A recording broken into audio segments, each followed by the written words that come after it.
නමෝ තස් භගවතු අරහතු සම්මා සම්බුද්දස්ස නමෝ තස් භගවතු අරහතු සම්මා සම්බුද්දස්ස නමෝ තස් භගවතු අරහතු සම්මා සම්බුද්දස්ස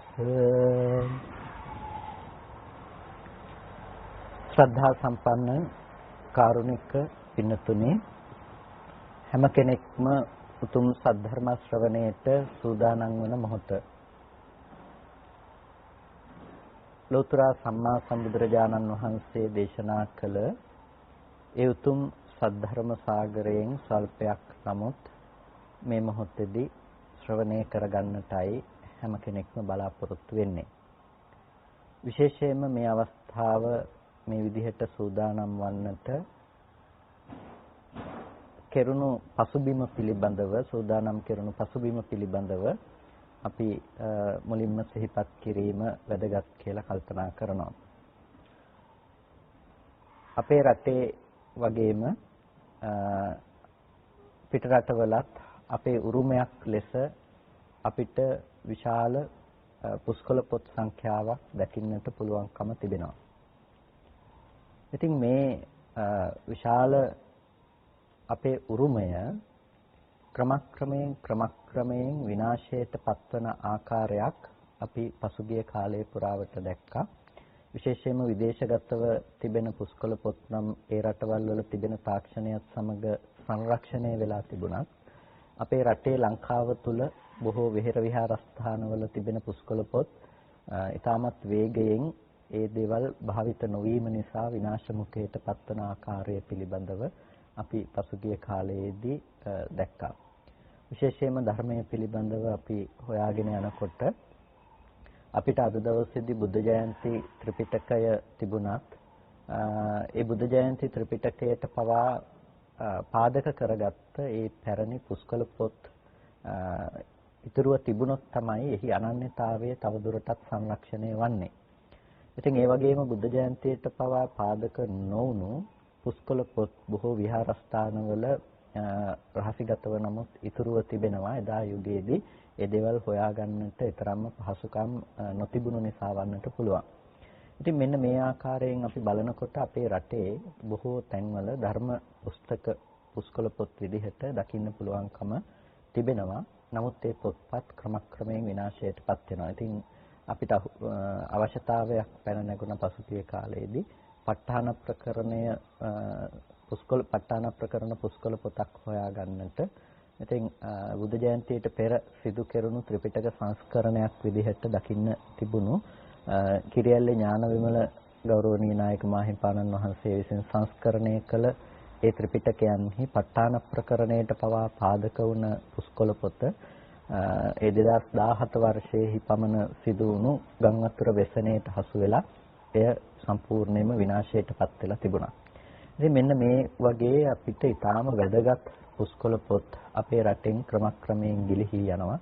ඇතැම් විහාරස්ථාන කාලයාගේ ඇවෑමෙන් අරාජිකත්වයටපත් වෙනකොට ඒ විහාරස්ථානවල තැන්පත්ව තිබුණු පුස්කොළ පොත් විනාශයටපත් වෙනවා. ඒ වගේම ඇතැම් පිරිස් විසින් මුදල් මත ජීවත් වීම නිසා ඒ දේවල් විදේශයන්ට අලෙවි කිරීම අද දක්වාත් මේ වෙනකොටත් සිදු වෙනවා. ඉතින් මේ ආදී සියලු කටයුතු දිහා අපි බලනකොට අපිට පේනවා අපේ ඒ වටිනා උරුමය ශාසනික සහ ජාතික උරුමයන් මහා ව්‍යසනයට මුහුණ පාලා තිබෙන බව. ඉතින් අන්න ඒ හේතුව නිසාම තමයි අදහස් කළේ මේ පුස්කොළ පොත් යම්කිසි විදිහකින් සංරක්ෂණය කරලා අපිට තියන්නට පුළුවන්කම ලැබුණොත් එය අපේ අනාගතයට මහා අත්‍යවශ්‍ය කාර්යයක් වෙයි.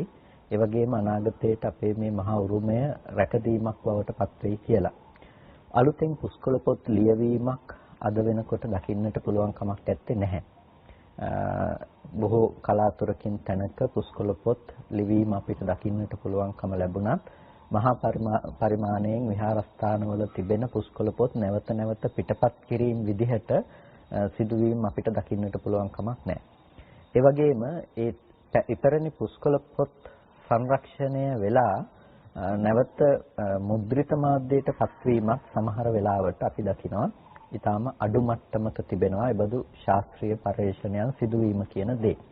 ඉතින් මෙන්න මේ ආකාරයේ දේවල් දිහා අපි බලනකොට මේ උරුමය අපෙන් අයින් වෙලා ගියොත් ඒක ඇතම් ග්‍රන්ථ තිබෙනවා අයින් වුණාම තමයි ආපහු ඒ කියන්නේ හොයාගන්නටවත් ලැබෙන්නේ නැති මට්ටමේ පැරණි පුස්කොළ පොත් පවා අපිට දකින්න පුළුවන්කම ලැබෙනවා. ඉතින් ඒ නිසා මේ දේවල් ඉදිරියට සංරක්ෂණය විය යුතුයි කියන අදහසේ ඉඳලා වර්තමාන තාක්ෂණය උපයෝගී කරගෙන මේවා අපිට පුළුවන්කමක් ලැබුණොත් ස්කෑන් කරලා කොපි විදිහට තියාගන්නට ඩිජිටල් තාක්ෂණය ඔස්සේ අපිට ගබඩා කරලා තියාගන්නට පුළුවන් නම් ඒ ඊටාම වැදගත් කියලා හිතලා තමයි මේ පුස්කොළ පොත් සංරක්ෂණ ව්‍යාපෘතිය ආරම්භ කරන්නට යෙදුනේ. ඒ වගේම මේ පුස්කොළ පොත් සංරක්ෂණ ව්‍යාපෘතිය හා සමගාමීව අපි කාලීන අවශ්‍යතාවයක් කොට දැකපු දෙයක් තමයි වර්තමාන කාලයේ සිදුවන නොඑක් ධර්ම විකෘතීන්ට පවා පදනම් වුණ ඒ විදේශගතව පවතින පුස්කොළ පොත් සංචිතයන් නැවත අපේ රටට ලබා ගැනීම පොත් විදිහට ලබා ගන්නවට වඩා සාර්ථකම ක්‍රමය තමයි ඒවලත් ඩිජිටල් කොපි එකක් අපිට ලබා ගන්නට පුළුවන්කම තිබෙනවා නම් ඒ ක්‍රමය. ඒ නිසා මෙන්න මේ කියන දෙපැත්තකින්ම අපිට මේ අපේ උරුමය සංරක්ෂණය කිරීම සිදු කිරීම වැදගත් කියලා අපි කල්පනා කළා. ඉතින් අන්න එහි ප්‍රතිඵලයක් විදිහට අපි ඒ විදේශගතව තිබෙන පුස්කොළ පොත් පිටපත් විදිහට නැවත අපේ රටට ලබා ගැනීමේ ව්‍යාපෘතියකුත් අපේ රට තුළ දැනට පවත්නා පුස්කොළ පොත් පිටපත් කරලා ඩිජිටලයිස් කරලා අපි මේ විදිහට තබා ගන්න ව්‍යාපෘතියකුත් ආරම්භ කරන්නට යෙදුණා. මේකේ මූලික වශයෙන් අපි බලාපොරොත්තු වුණේ මේ දැනට භාවිතයේ නොමැති පැරණි පුස්කොළ පොත් යථා කාලයේහි මුද්‍රිත මාධ්‍යයට අරගෙන මිනිසුන් අතර සුලභ කිරීමත් ඒ වගේම ශාස්ත්‍රීය පර්යේෂකයන් සඳහා ඒ අවකාශය සලසා දෙමින් ඊට අවශ්‍ය පසුබිම සකස් කිරීමත් ඔස්සේ මේ අපේ උරුමය නැවත අපේ සමාජයට වර්තමානයේට උචිත පරිදි දායාද කිරීම තමයි අපි බලාපොරොත්තු වෙන්නේ.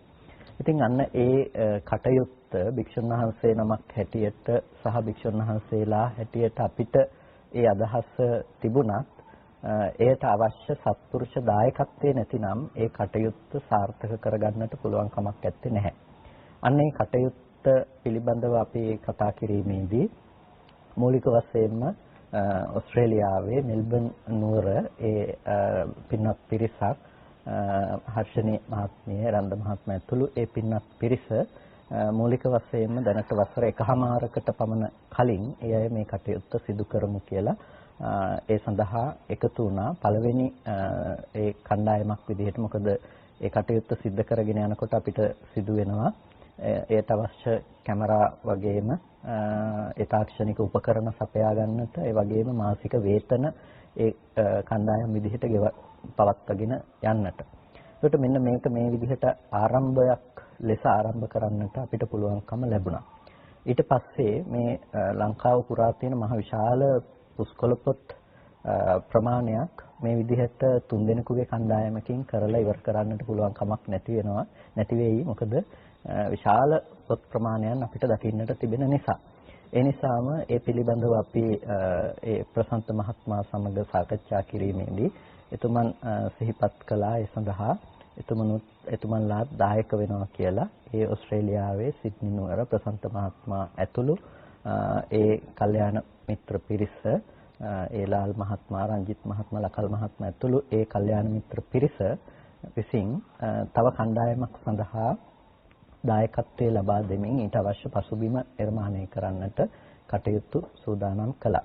ඒ වගේම ඊට සමගාමීවම ඒ ඇමරිකාවේ චින්තක මහත්මයා ඇතුළු ඒ පින්වත් පිරිසත් එහෙන් එකතු වෙලා මේ විදිහට මේ පුස්කොළ පොත් සංරක්ෂණ ව්‍යාපෘතිය ඉදිරියට පවත්වාගෙන යන්නට අවශ්‍ය වැඩපිළිවෙලක් එහෙත් කණ්ඩායමක් විදිහට දායකත්වයේ සපයන්නට ඉදිරිපත් වුණා. ඒ වගේම විශේෂයෙන්ම අපි මෙතනදී අපේ එංගලන්තේ දායක පිරිසට මේ ලංකාවේ සිදුවන මේ ව්‍යාපෘතිය සඳහා සම්බන්ධ වන ලෙස අපි සිහිපත් කළේ නැහැ. මොකද ඒ වන විටත් ඔවුන් විශාල ව්‍යාපෘතියකට සම්බන්ධ වෙලා ඉන්න නිසා ඒ පින්වත් සියලුම දෙනා ඒ එංගලන්තය තුල තියෙන බ්‍රිතාන්‍ය පුස්තකාලයේ වගේම මැන්චෙස්ටර් පුස්තකාලයේහි ඒ වගේම වෙල්කම් ලයිබ්‍රරි එකේ මේ විදිහට මේ පුස්තකාලයන්හි තිබෙන ඒ පොත්පත් පිටපත් විදිහට නැවත අපේ රටට ලබා ගන්න වැඩපිළිවෙලකට ඍජුවම දායක වෙලා හිටපු නිසා අපි ලංකාවේ සිදුවන මේ සංරක්ෂණ ව්‍යාපෘතිය පිළිබඳව ඔවුන්ට සිහිපත් කිරීම කළේ නැහැ, දායකත්වයක් අපේක්ෂා කළේ නැහැ. නිසා එංගලන්තයේ පිරිස ඒ කටයුත්ත බොහොම සාර්ථකව සිදු කරමින් ඒ මැන්චෙස්ටර් විශ්වවිද්‍යාලයේ තිබෙන පුස්කොළ පොත් පිටපත් නැවත අපේ රටට ලබා ගන්නට අවශ්‍ය වැඩපිළිවෙලත් ඒ වගේම බ්‍රිතාන්‍ය පුස්තකාලයේ තිබෙන ඒ පුස්කොළ පොත් නැවත අපේ රටට ලබා ගන්නට අවශ්‍ය වැඩපිළිවෙලත් සකස් කරලා තිබෙනවා සහ මේ වෙන විටත් ඒ කටයුතු බොහොම සාර්ථකව ඒ අයගේ දායකත්වයෙන් යුක්තව සිදු කරගෙන යනු ලබනවා.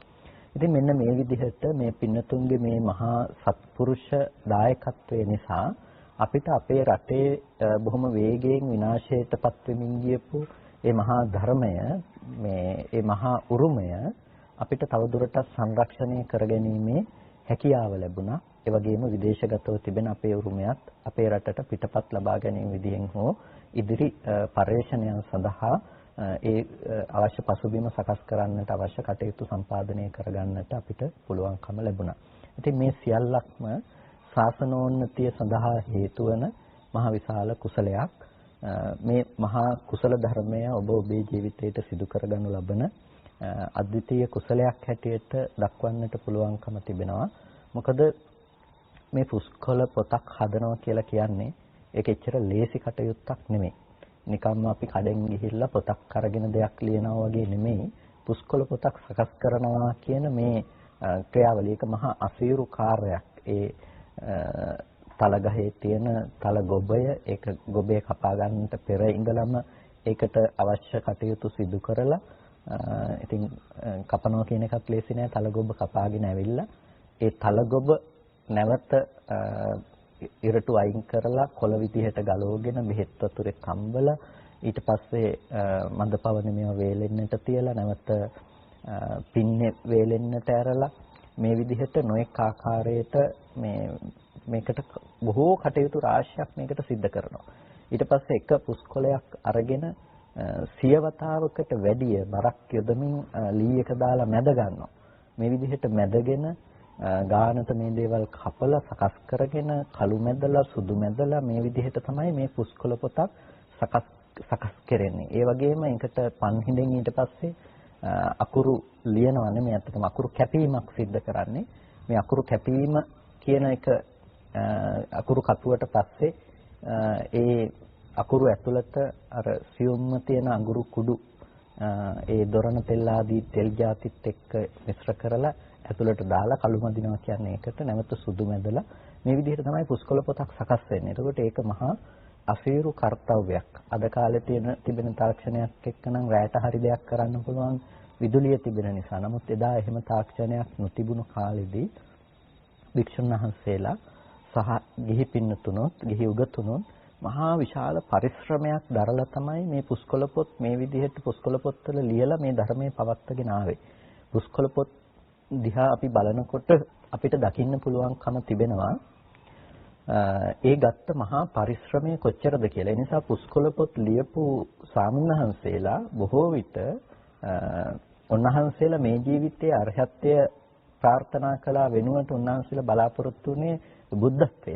මොකද උන්වහන්සේලාගේ මේ ජීවිතයේ ඒ වීරය කිරීම කියන කාරණාවට වඩා උන්වහන්සේලා ප්‍රමුඛතාවයක් ලබා දුන්නේ මේ මහා ධර්ම ශාස්ත්‍රීය සේවයට. එනිසා උන්වහන්සේලා මේ ලියු පිනින් ලෝතරා බුදු වෙම්මා කියලා බොහෝ පුස්කොළ පොත්වල අන්තිමේටම දක්වමින් මේ මහා සත්පුරුෂ කාර්යය දා සිද්ධ කළේ. ඉතින් උන්වහන්සේලා ගත්ත ඒ මහා පරිශ්‍රමය අද වෙනකොට අපි අතටපත් වෙලා තියෙනවා. නැතිනම් මේ මහා පරිශ්‍රමයේ ප්‍රතිඵලය අද අපි ළඟට ඇවිල්ලා තියෙනවා. අද අපිට ධර්මයේ ලැබිලා තියෙන්නේ, ශාසනය ලැබිලා තියෙන්නේ එහි ප්‍රතිඵලයක් විදිහට. ඒ නිසා මේ දේවල් මේ අනන්‍යතාවය සහිතව ඉදිරියට පවත්වන එක, ඉදිරියට තබන එක ඔබ අප හැමදෙනා කෙරෙහිම අද දවසේදී පැවරුණු මහා වගකීමක්. ඒ වගකීම අප විසින් කෙසේ හෝ ඉෂ්ට කළ යුතු වෙනවා. මොකද එදා ඒ විදිහට හිතපු අය නිසා තමයි අපිට මේ විදිහට පුස්කොළ පොත් ලැබිලා තියෙන්නේ. නැතිනම් මේ උරුමය ලැබිලා තියෙන්නේ, ධර්ම විනය ලැබිලා තියෙන්නේ, ශාසනය ලැබිලා තියෙන්නේ. මේ හැම දෙයක්ම එදා ඒ කරපු මහා කැපකිරීමේ ප්‍රතිඵලය. ඉතින් අද අපි මේ මහා කැපකිරීමට ගෞරවයක් විදිහට ඒ දේවල් සංරක්ෂණය කළා මේ ශාසන ධර්මය සුරක්ෂිත කරන්නේ නැත්නම් එයින් ලැබෙන අපේ අස්පනා අපිට මේ දේවල් විනාශයටපත් වෙනවා කියන එකෙන්ම අපි නුසුදුස්සම් බවට අපිමපත් කරගෙන තියෙනවා. එනිසා මේ කෙසේ හෝ අපි සංරක්ෂණය කළ යුතුයි, ආරක්ෂණය කළ යුතුයි. ඒක මහා කුසලයක්. ඒ වගේම මේ කරන වැඩපිළිවෙල කොච්චර දුරට සාර්ථක වෙනවද කියනවා නම් දැන් අපි දන්නවා ඉදිරියට අපි අපේ ප්‍රසන්ත මහත්මයා මතක් කළා ත්‍රිපිටක සංරක්ෂණ පනත කියලා. ත්‍රිපිටක සංරක්ෂණ පනත කියන එකෙන් අපි බලාපොරොත්තු වෙන්නේ මේ කාටවත් වැරදි කරන අයට දඬුවම් දෙනවා කියන පදනමක් කරන්නට නෙමෙයි. ඊට වඩා මහ විශාල අර්ථයක් බලාපොරොත්තු වෙන පනතක් ඒක. ඒ තුල බලාපොරොත්තු වෙන එක කොටසක් තමයි මේ බුද්ධ ජයන්ති පරිවර්තනය වුණත් නැවත පාඨශෝධනයකට ලක් කරමින් ඒ තවදුරටත් අපේ තියෙන මූලාශ්‍ර හා සංසන්දනය කරගෙන ඒ නැවත උගතුන් ලවා පාඨශෝධනයකට ලක් කිරීම. එතකොට අන්න ඒ බඳු දේවල් නැවත සිද්ධ කෙරෙනකොට මේ පුස්කොළ පොත් එකතුවක් විදිහට අපි ළඟ තියෙනකොට අපි ගත්තොත් එහෙම දැන් මජ්ක්‍ධිම නිකායේ පුස්කොළ පොත අපි ගත්තොත් අපි ළඟ තියෙනවා නම් විහාරස්ථාන 10කින් ලංකාවේ ප්‍රදේශ 10කින් එකතු කරගත්ත පුස්කොළ පොත් 10ක්. ඒ වගේම එංගලන්තයෙන් අපේ රටින් එදා අරගෙන ගිහිල්ලා එහෙන් අපේ රටට ගෙනාපු පුස්කොළ පොත් මේ ආදී සියල්ලම එකතු කරලා ගත්තාම මජ්ක්‍ධිම නිකායේ අද අපි පාඨශෝධනය කරනකොට ඒ පුස්කොළ පොත් 10ම බලලා ඒ පිටපත් 10ම එකම විදිහටද තියෙන්නේ මොන වචනේද වෙනස් වෙලා තියෙන්නේ ඒක ලේඛන දෝෂයක්ද ඒක නිවැරදි දෙයක්ද කියලා අපිට නිවැරදි කරලා හරියටම ඒ පෙළේ තවදුරටත් නිර්වද්‍යතාවය පැහැදිලි කරගෙන ඒ දේවල් සංස්කරණය කරන්නට පුළුවන්කම තිබෙනවා. ඉතින් ඒකට මේ කාර්යය එතකොට විහාරස්ථාන ගානේ ඇවිදමින් මේ භික්ෂුන් වහන්සේලාට වෙහෙසෙන්නට අවශ්‍ය නැහැ. මොකද සියලුම පිටපත් එක තැනක තියෙනවා අපිට තාක්ෂණය ඔස්සේ දේවල් නරඹන්න පුළුවන්කමක් තිබෙනවා. එතකොට බොහොම ළඟ ඉඳලා ඒ දේවල් ඒ කටයුතු ටික සිද්ධ කරගන්නට පුළුවන්කම තිබෙනවා. ඉතින් පින්නතුනි මෙන්න මේ වගේ මහ විශාල ශාසනික වශයෙන් වැදගත් වැඩපිළිවෙලක්. ඒ වගේම ජාතික වශයෙන් වැදගත් වැඩපිළිවෙලකට තමයි ඔබ සියලුම දෙනා මේ සම්බන්ධ වෙලා ඉන්නේ. ඒ නිසා මේ ලංකාවේ ව්‍යාපෘතිය සහ ඒ පිටරට බ්‍රිතාන්‍ය තුළ දැනට ක්‍රියාත්මක ව්‍යාපෘතිය ආදී මේ සියල්ලටම සමස්තයක් ලෙස සියලු පුස්කොළ පොත් සංරක්ෂණ ව්‍යාපෘතිය සම්බන්ධ වුණ ඔබ සියලු දෙනාටම ඔබ කරන මේ මහා කාර්යයේ තිබෙන වැදගත්කම පිළිබඳව පැහැදිලි කර දීමක් විදිහටත් ඒ වෙනුවෙන් පුණ්‍යානුමෝදනාවක් කිරීම වෙනුවෙනුත් තමයි අද දවසේදී මේ ධර්මදේශනාව මේ විදිහට සූදානම් කරගන්නට අදහස් කළේ. මොකද අපි කරන දේ අවබෝධයෙන් කිරීම ඉතාම වැදගත් වෙනවා. කුසලයක් බවට පත් වෙන්නේ අපි මේ පිළිබඳව අවබෝධයෙන් අපි නුවණින් කරනකොට.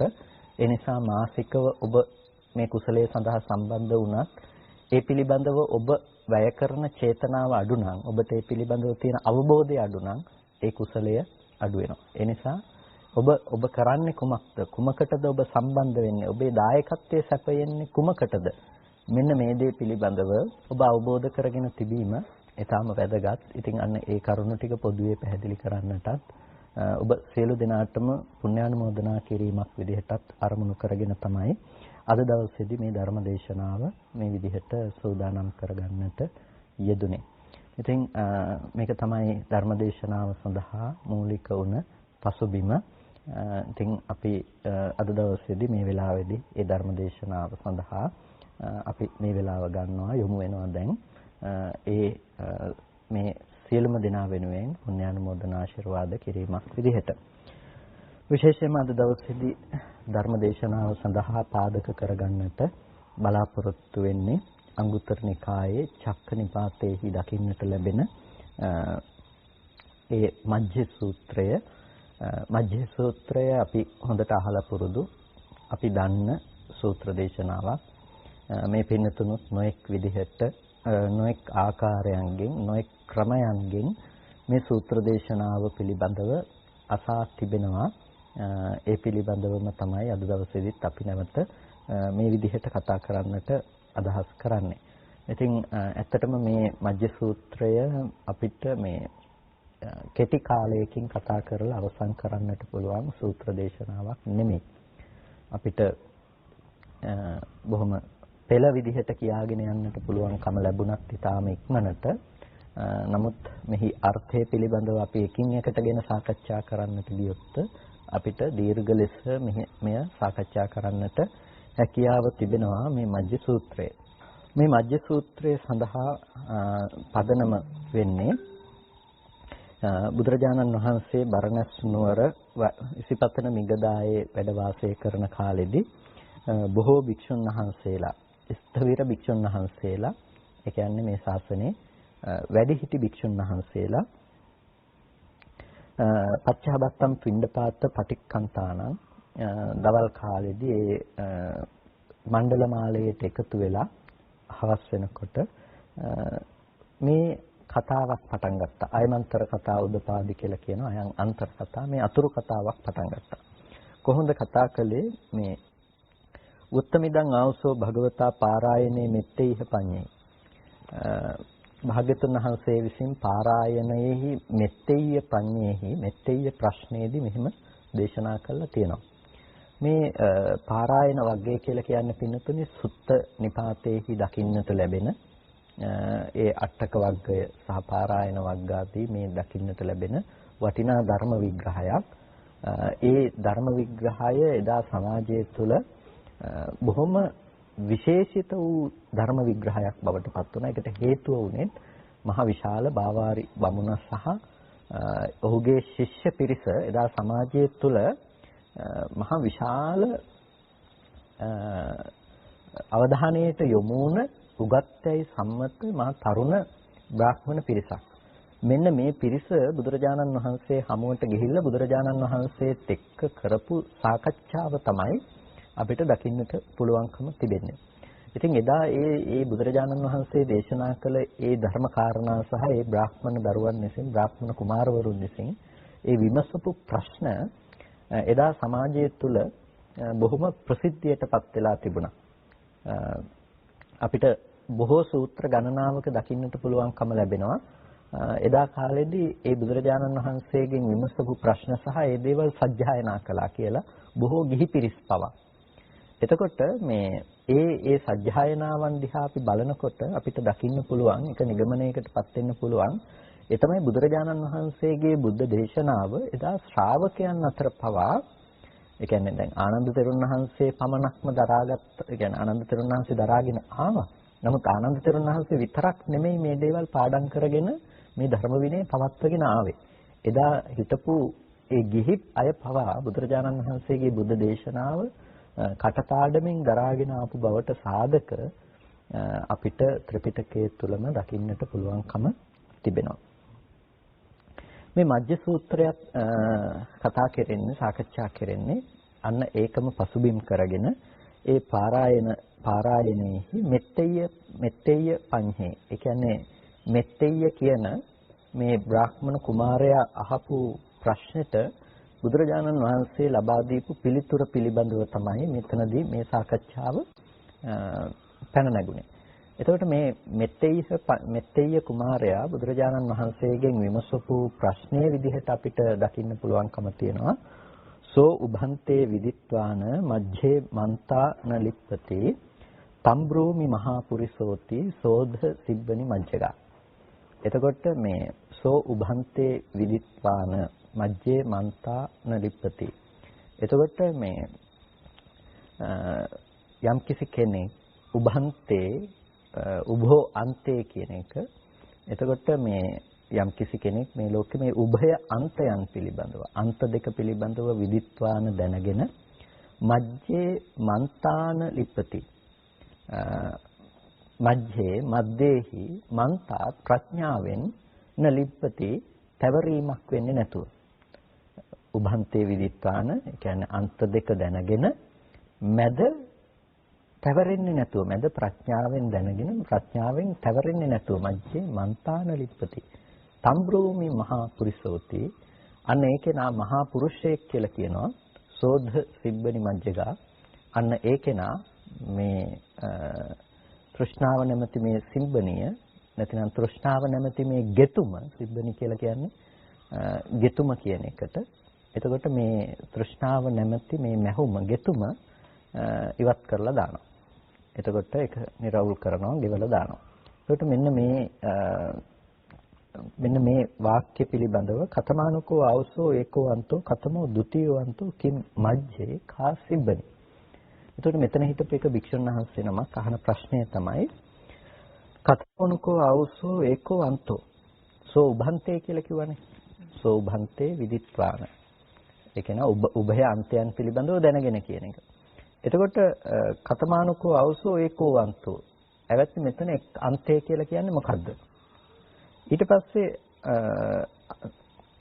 අන්තෝ කතමෝ ဒ ුතියෝ අන්තෝ දෙවෙනි අන්තය කියලා කියන්නේ කුමක්ද?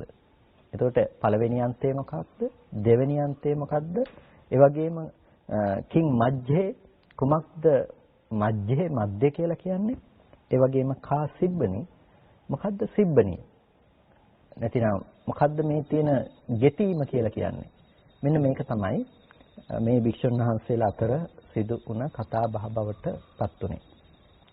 එතකොට ධර්මදර භික්ෂුන් වහන්සේලා හැටියට මේ බොහෝ අසූපිරු තැන් ඇති ස්ථවිර භික්ෂුන් වහන්සේලා මෙතනදී විවිධ අදහස් ප්‍රකාශ කිරීමක් සිද්ධ කරනවා.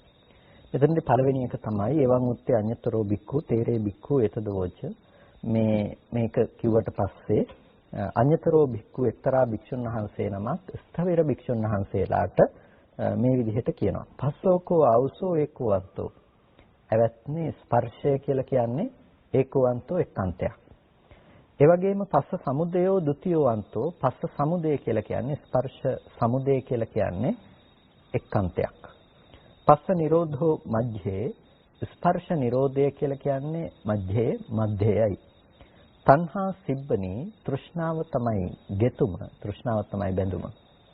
තණ්හාහිනං සිබ්බති තස්ස තස්සේව භවස්ස අබිනිබ්බත්තිය. එතකොට තණ්හාහිනං සිබ්බති තෘෂ්ණාව තමයි ගොතන්නේ කොහොමද? මහන්නේ තස්ස තස්සේව භවස්ස අබිනිබ්බත්තිය. ඒ භවයාගේ අබිනිබ්බත්තිය පිණිස ඒ භවයාගේ මනවින් හට ගැනීම පිණිස ඒ ගෙතුම කරන්නේ කවුද? තෘෂ්ණාව. එත්තවතාකෝ ආවුසෝ භික්ඛු මෙපමණකින්ම ඇවැත්නේ මේ ශාසනයේ මහානතෙම අභිඤ්ඤයං අභිජානාති අභිඤ්ඤය ඌ දේ පිළිබඳව දැනගන්නවා. අභිඤ්ඤයං අභිජානාති පරිඤ්ඤයං පරිජානාති පිරිසිඳ දැක්ක යුතු දේ පිරිසිඳ දකිනවා.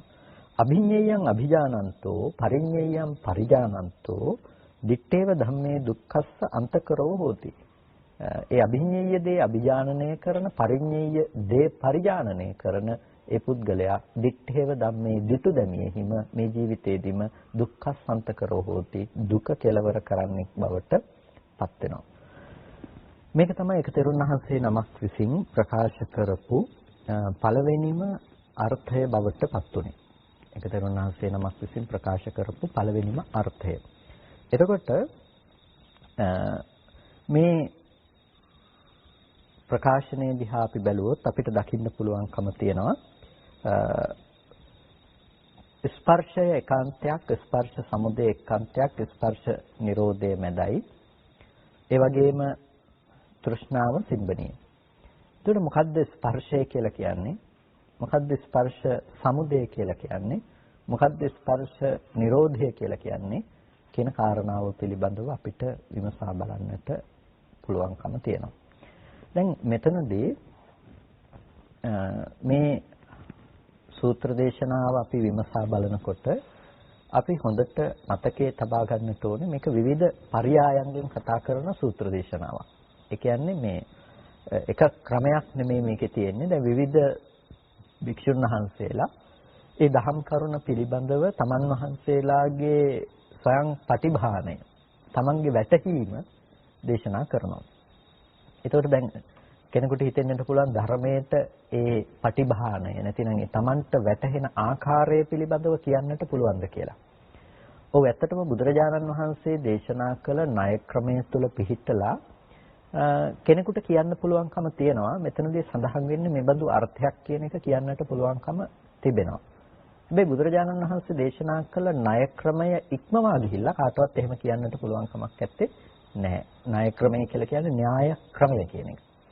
එතකොට බුදුරජාණන් වහන්සේ දේශනා කරපු මේ උභය අන්තය මධ්‍යය සහ තෘෂ්ණාව නැමැති ගෙතුම ගැන දේශනා කරන මේ විග්‍රහය අපි විමසීමේදී අන්ත දෙක කියලා කියන්නේ සාස්වත සහ උච්ඡේද කියන අන්ත දෙක මැද කියලා කියන්නේ මධ්‍යම ප්‍රතිපදාවයි කියන අර්ථයකින් නෙමෙයි අපි ග්‍රහණය කරගත යුත්තේ. අපි ගොඩක් වෙලාවට අන්ත දෙක කියපු ගමන්ම මේ අන්ත දෙක අත්හල යුතුයි මැදෙහි පිහිටිය යුතුයි කියලා අපි අපේක්ෂා කරනවා. එතකොට මේ මජ්ජි සූත්‍රයේම අරගෙන බොහෝ දෙනෙක් වැරදි විදිහට අර්ථකථනක් ඉදිරිපත් කරනවා. මේ කියන්නේ මේ ලෝකයේ තුල තියෙන මේ දේවල් වලින් අන්තයන්ගෙන් මිදිලා මේ මැදයට වෙලා සිටීම කියලා. නමුත් බුදුරජාණන් වහන්සේ දේශනා කරන්නේ මජ්ජේ මන්තාන ලිප්පති. එතකොට මේ මැද ප්‍රඥාවෙන් තවරෙන්නේ නැතුව ඉන්නවා. මැද ප්‍රඥාවෙන් තවරෙන්නේ නැතුව ඉන්නවා. එතකොට මැද ප්‍රඥාවෙන් තවරෙන්නේ නැතුව ඉන්න දර්ශනය තමයි වැදගත් වෙන්නේ. අවබෝධය තමයි වැදගත් වෙන්නේ. ඒ අවබෝධය තමයි Nirodhe බවට පත් වෙන්නේ. ඒ නිසා මැද කියන එක අපි හැම වෙලාවකදීම නිර්වාණයයි කියලා මෙතනදී අර්ථ ගැනීමක් නොකොට යුතුයි. සෑම තැනකම එහෙම පනවන්නට පුළුවන් කමක් නැත්තේ. සැප වේදනාව දුක් එක්කන්තයක්, දුක් වේදනාව එක්කන්තයක්, උපේක්ෂා වේදනාව මැදයි කියලා කිව්වහම අපිට උපේක්ෂා වේදනාව කියන එක අරගෙන කෙලින්ම ඒක නිර්වාණයමයි කියලා කියන්නට පුළුවන් කමක් නැත්තේ නැහැ. ඒ වගේම අපිට මේ නොඑක් පර්යායන් දිහා අපි බලනකොට අපිට දකින්න පුළුවන් සක්කාය එක්කන්තයක්, සක්කාය සමුදය එක්කන්තයක්, සක්කාය නිරෝධය මැදයි. ඒතකොට එතන සක්කාය නිරෝධය පිළිබඳව අපිට අර්ථයක් ගන්නට පුළුවන්කම තිබෙනවා. ඊට පස්සේ නාමයේ එක්කන්තයක්, රූපයේ එක්කන්තයක්, විඥානයේ මැදයි. එතකොට නාමයේ එක්කන්තයක්, රූපයේ එක්කන්තයක්, විඥානයේ මැදයි කියලා කිව්වට පස්සේ විඥානය කියන්නේ නිවන කියන එක නෙමෙයි. දැන් සක්කාය නිරෝධය මැදයි කිව්වා කියලා විඥානය කියන්නේ මැදයි කියලා කිව්වොත් අපි ඒකේ අර්ථය ග්‍රහණය කරලා තියෙන වැරදි තැනක ඉඳලා. ඒ නිසා මේ මැද පිහිටා සිටීමක් ගැන නෙමෙයි මේ ශාසනය කතා කරන්නේ. ප්‍රඥාවෙන් මැදෙහි නොතවරී දීමක් පිළිබඳව. මජ්ජේ මන්තාන ලිප්පති කියලා කිව්වේ ඒකයි.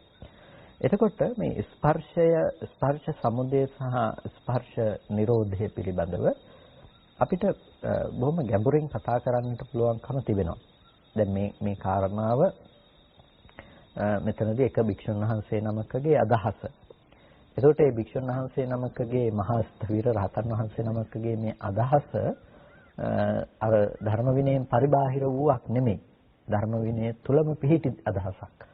එතකොට මේ අදහස අපිට බොහොම ගැඹුරින් සාකච්ඡා කරන්නට පුළුවන් කොහොමද ස්පර්ශය අන්තයක් වෙන්නේ? ස්පර්ශ සමුදය අන්තයක් බවට පත් වෙන්නේ ස්පර්ශ නිරෝධයේ මැදයි කියලා කියන්නේ. පින්නතුනි මෙතනදී ස්පර්ශයේ අන්තයක් කියලා කියනකොට මේ ස්පර්ශයේ නැමැති අන්තය තුල තමයි අපි වර්තමානයේ තුල ජීවත් වෙනවා කියන එක ඉදිලා තියෙන්නේ. ඒ කියන්නේ මේ සියලු ධර්මයෝ පස්ස මූලිකයි. ස්පර්ශයේ මූලික කොට පවතින්නේ. ස්පර්ශ නොවුණු කල්හි දෙයක් පිළිබඳව අපිට දැනගන්නට පුළුවන් කමක් නැත්තේ. යම් කිසි දෙයක් ස්පර්ශ වෙන්නේ නැතිනම් ස්පර්ශ නොවන දෙයක් පිළිබඳව අපිට දැනගන්න පුළුවන් කමක් නැත්තේ. ස්පර්ශ වෙනකොට තමයි අපිට යමක් පිළිබඳව දැනගන්න පුළුවන්කම තියෙන්නේ. ඒ නිසා මේ සියලු ධර්මයෝ පස්ස මූලික ධර්ම හැටියට අපි කතා කරන්නේ. එතකොට මේ ස්පර්ශය මූලික කරගෙන පවතින මේ ධර්මයන් කියන්නේ අපේ වර්තමාන සමස්ත ජීවිතයේම පස්ස මූලික ධර්ම. එතකොට ස්පර්ශ සමුදයයි කියනකොට මෙතනදී අපි අර්ථ දැනගන්නට අවශ්‍ය වෙන්නේ පස්සෝ සමුදයෝ අස්සාති පස්ස සමුදයෝ මෙන්න මේ ස්පර්ශය සමුදය වීම තියනවා කියන එකෙන් තමයි පස්ස සමුදයයි කියලා කියන්නේ.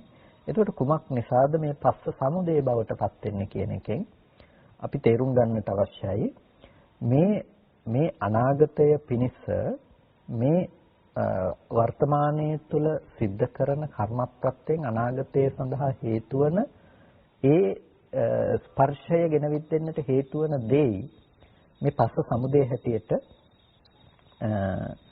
දැක්වෙන්නේ.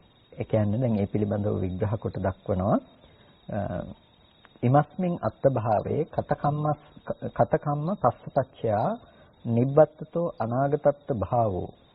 එතකොට දැන් හට ගන්නා වූ අනාගත මෙබඳු වූ ස්පර්ශයක් ඒ කියන්නේ ස්පර්ශ අන්තයක් ගැනනේ අපි කතා කරන්නේ. ඒකට වර්තමාන සමස්ත භවයේම ස්පර්ශ අන්තයට ඇතුළත් කොට දකිනවා. මෙබඳු ඌම ලක්ෂණයක්, මෙබඳු ඌම ස්පර්ශ අන්තයක් නැවත සකස් කරනවා. අන්න ඒකට තමයි පස්ස සමුදය අන්තය කියලා කියන්නේ, නැවත හටගන්න එබඳු ස්වභාවයට. එතකොට ස්පර්ශ නිරෝධය මැදයි කියලා කියනවා. ඒ කියන්නේ වර්තමානයේ තුල තිබෙන මේ ස්පර්ශ අන්තයේ නිරෝධය සාක්ෂාත් කිරීම සහ අනාගත බොහෝ සංඛ්‍යාත ස්පර්ශ සමුදය අන්තයේහි අනුත්පාද නිරෝධය කියන මේ කොටස් දෙකම තමයි මෙතනදී පස්ස නිරෝධය ස්පර්ශ නිරෝධයේ මැදයි කියලා මේ කතා කරන්නේ. එතකොට මෙතනදී දැන් අපි පස්ස චෛතසිකය ගැන හිතනවා නම් ස්පර්ශයයි කියන්නේ කියලා. ඒ කියන්නේ මේ පස්ස සමුදය කියලා කිව්වේ ස්පර්ශය නැමැති මේ චෛතසිකයයි කියලා. අන්න එතනදී යම් ගැටලුකාරී තත්ත්වයක් එතකොට තියෙනවා. ඒ නිසා අපි මෙතනදී අර්ථය තේරුම් ගන්නකොට අපි තේරුම් ගන්නට ඕනේ පස්ස සමුදය පිළිබඳව කතා කරනකොට ස්පර්ශ සමුදය ගැන කතා කරනකොට ඒ කතා කරන්නේ වර්තමාන ස්පර්ශය පිළිබඳව නොදන්නාකම නිසා අනාගතයට මෙබඳු වූ ස්පර්ශ සංඛ්‍යාත ආත්ම භාවයක ප්‍රතිලාභය පිළිබඳව වර්තමානයේහි පස්සේ කියලා කියන්නේ පස්ස චෛතසිකය නෙමෙයි පස්ස ප්‍රත්‍යයෙන් උපදින සියලුම ධර්මය. ස්පර්ශ ප්‍රත්‍යයෙන් උපදින මේ සියලුම ධර්මය.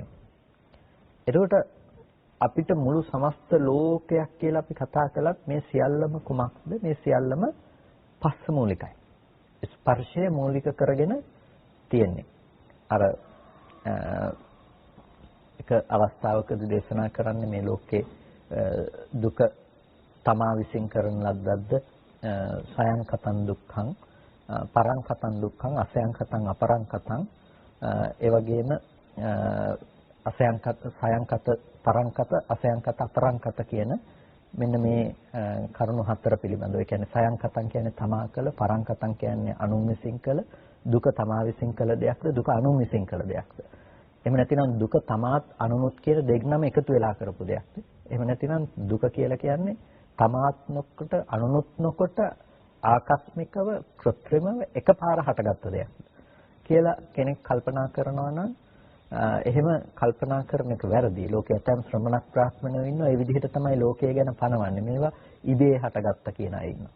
භෞතිකවාදයේ තුල කතා කරන්නේ මේ දේවල් ස්වභාවිකව ජනනය වෙච්ච දේවල් හැටියට. මැවුම් වාදයේ තුල කතා කරනවා මේවා තව කෙනෙකු විසින් සිදු කරන දේවල් හැටියට. කර්මවාදීන් කතා කරනවා මේක මේ ඒ කියන්නේ කර්මවාදීන් කියලා කියන්නේ සියල්ලම කර්මය මත සිද්ධ වෙනවා කියන අය. මේ ඔක්කොම තමා විසින් කරගත්ත දේවල් හැටියට දක්වනවා. එතකොට මේ ඇතම් කෙනෙක් ඉන්නවා තමනුත් අනුනුත් කියන මේ දෙන්නම විසින් දෙවියන් විසින් කළා අප විසින් මේක සකස් කරගෙන යනවා. එතකොට මෙන්න මේ විදිහට ඇති කරගත්ත දෘෂ්ටීන් තුළ ලෝකයා වාසය කරනවා. මේ පිළිබඳව විග්‍රහ කරනකොට දක්වනවා මේ යම්කිසි කෙනෙක් තමා විසින් කළා කියලා කිව්වනම් ඒ තමා විසින් කළ දේ භුක්ති විඳිනවා කිව්වත් ඒකත් මොකද්ද? පටිච්ච සමුප්පන්නයි. කුමක් නිසාද? ස්පර්ශ ප්‍රත්‍යයෙන් හටගත්තේ. ලෝකයේද යම් දෙයක් තමා විසින් කළා කියලා කියනවා නම් පින්නතුනි ඒකත් අද හටගන්නේ ස්පර්ශ ප්‍රත්‍යයෙන්නේ. ස්පර්ශය මූලික කරගෙන තමයි අද හටගන්නේ. අනුන් විසින් කළා කියලා කිව්වත් අපිට ඒකත් හටගන්න වෙන්නේ ස්පර්ශ ප්‍රත්‍යයෙන්ම තමයි.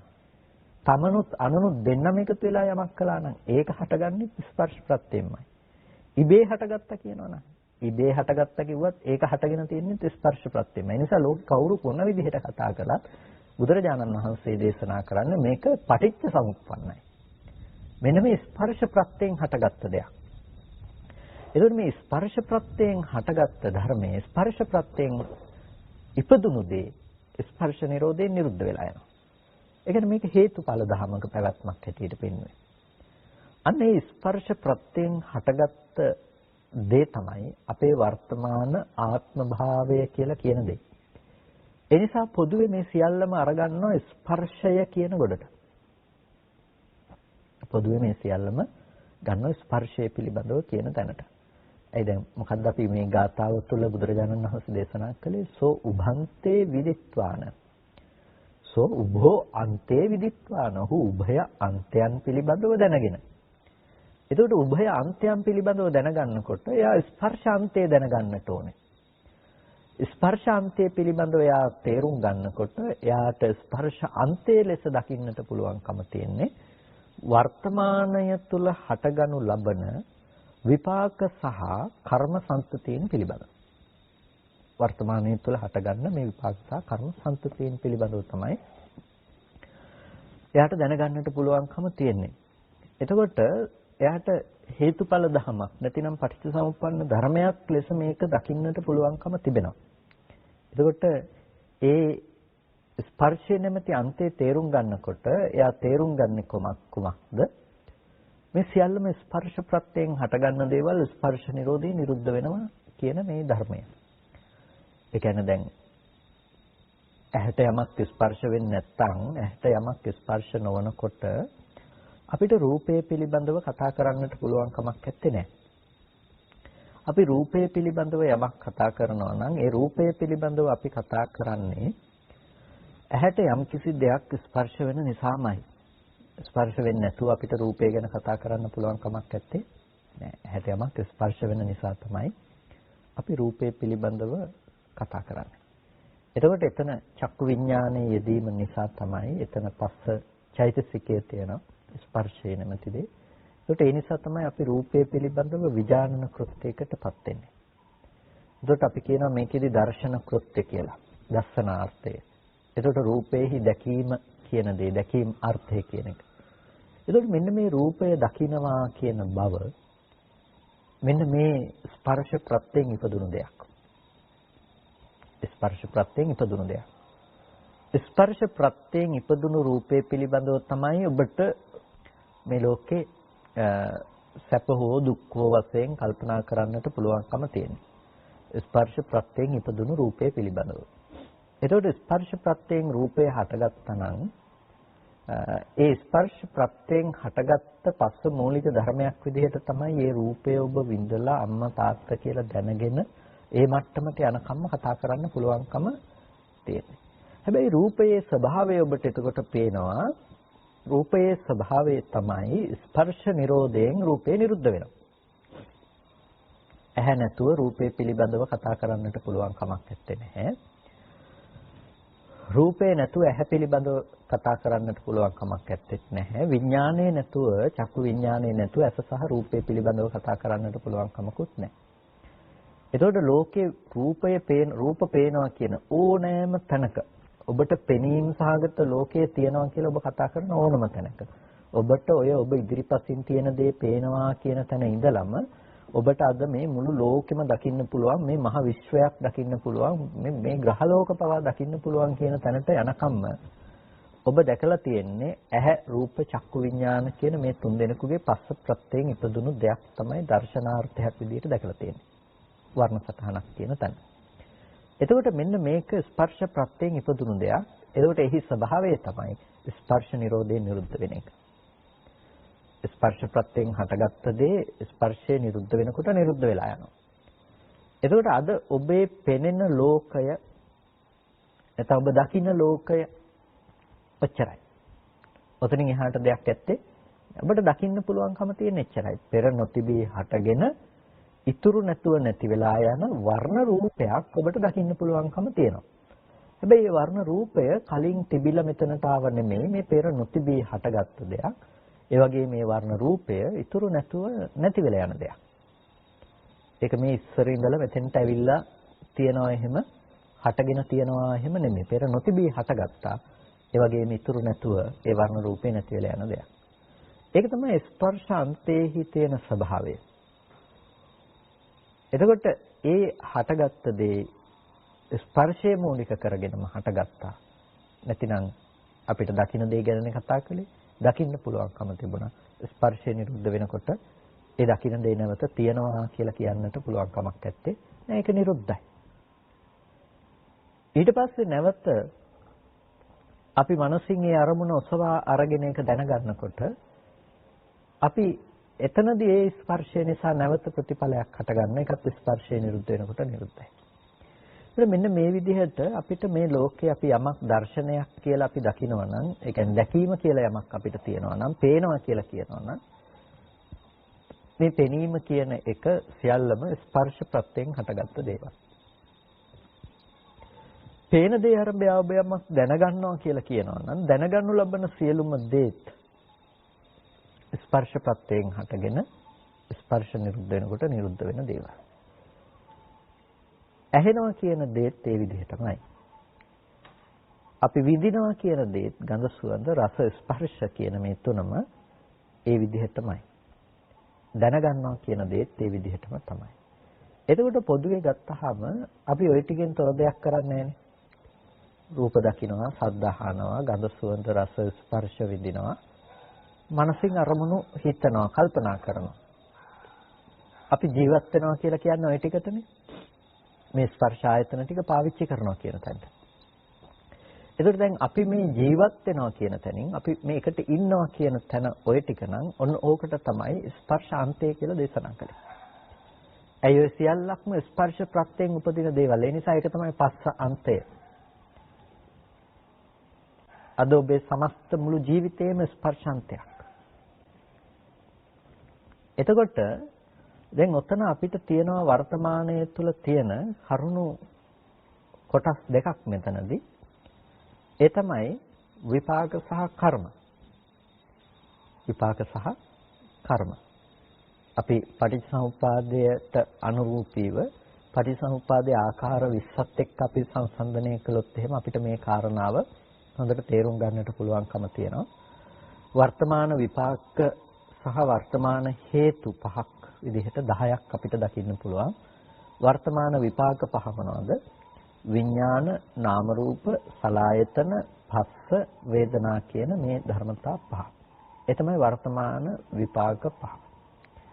ඒ වගේම වර්තමාන මේ විපාක පහ පිළිබඳව අපි ප්‍රතිචාර දක්වන පැත්තේ තියෙනවා අවිද්‍යා, සංඛාර, තණ්හා, උපාදාන, භව කියලා පහ. එතකොට විඥාන, නාම රූප, සලආයතන, පස්ස, වේදනා කියන ධර්මතා පහත් ඒ වගේම අවිද්‍යා, සංඛාර, තණ්හා, උපාදාන, භව කියන මේ ධර්මතා පහත් කියන මෙන්න මේ කොටස් ටික තමයි අධ්‍යාන වශයෙන් අපි පටිච්චසමුප්පාදයේ කතා කරනකොට, ඒ කියන්නේ කාල වශයෙන් පටිච්චසමුප්පාදයේ කතා කරනකොට වර්තමාන කාලයට අයිති දේවල් හැටියට අපි ගන්නවා.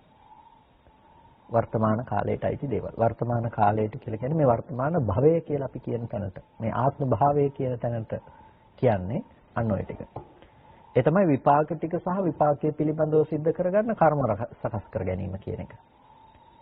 දැන් ස්පර්ශ අන්තය කියලා කියන්නේ අන්න ඔය ටිකට.